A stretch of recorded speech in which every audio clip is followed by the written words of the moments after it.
જોડાયેલી છે ઉત્તરાયણ। હર હર મહાદેવ મિત્રો, સ્વાગત છે તમારું આજના મારા નવા વ્લોગમાં। આપણો સુખનો સૂરજ ઉગી ગયો છે ભાંભણમાં। તો આપણે સવારે પ્રાર્થના અને સભા ને એવું બધું કર્યું, નાસ્તો કર્યો। વિડીયોમાં બના રહેજો।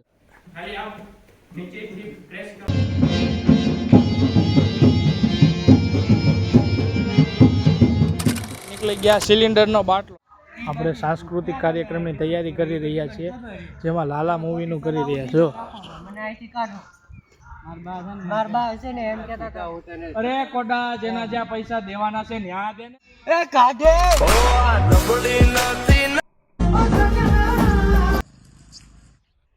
Oh my god. જોડાયેલી છે ઉત્તરાયણ વિશે કેટલીક પ્રચલિત વાર્તાઓ છે। પૌરાણિક કથા મુજબ સૂર્યદેવ અને તેમના પુત્ર શનિદેવ વચ્ચે અણબનાવ હતો। શનિદેવને મકર રાશિના સ્વામી માનવામાં આવે છે। મકર સંક્રાંતિના દિવસે સૂર્ય પોતાના પુત્ર શનિના ઘરે પ્રવેશ કરે છે।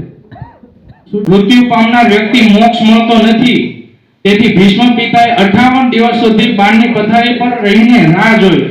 જ્યારે સૂર્ય ઉત્તરાયણ થયો ત્યારે ઉત્તર દિશા તરફ ગતિ શરૂ કરી, ત્યારે તેને પોતાના પ્રાણ ત્યાગ હતા। શિયાળાની કડકડતી ઠંડી ઓછી થવાથી શરૂઆત થાય છે અને વસંતનું આગમન થાય છે। તલ અને ગોળ ખાવું એ સ્વાસ્થ્ય માટે ઉત્તમ છે, કારણ કે શરીરમાં ગરમી જાળવી દિવસ ગણવામાં આવે છે। મકર સંક્રાંતિ દેવોના દિવસ શરૂ। આપણું બૌદ્ધિક સેશન અત્યારે પૂરું થઈ રહ્યું છે અને હવે પાછી પ્રેક્ટિસ ચાલુ કરીએ છીએ। આજનો દિવસ આખો દિવસ કન્ટિન્યુ બૌદ્ધિક સેશન ચાલુ હતું, તે માટે વિડીયો કંઈ બની છે કાણો નથી। અત્યારે પ્રેક્ટિસનો આપણે થોડું ઘણું બતાવશે। આ લાલભાઈ આપણે રિક્ષાવાળા।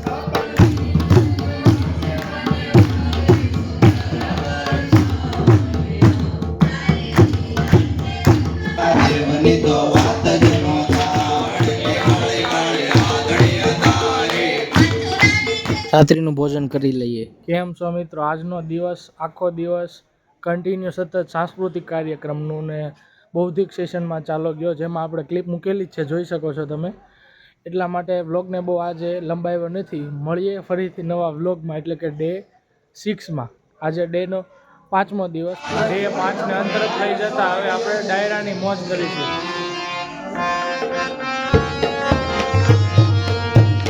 આજનો વિડીયો કેવો લાગ્યો લાઈક કરી નાખજો, શેર કરી નાખજો અને કોમેન્ટ કરી નાખજો અને સબસ્ક્રાઈબ કરવાનું ભૂલતા નહીં। ફરી મળીએ કાલના નવા વ્લોગમાં, એટલે કે 6થા દિવસમાં। આજને 5મો દિવસ સમાપ્ત થાય છે।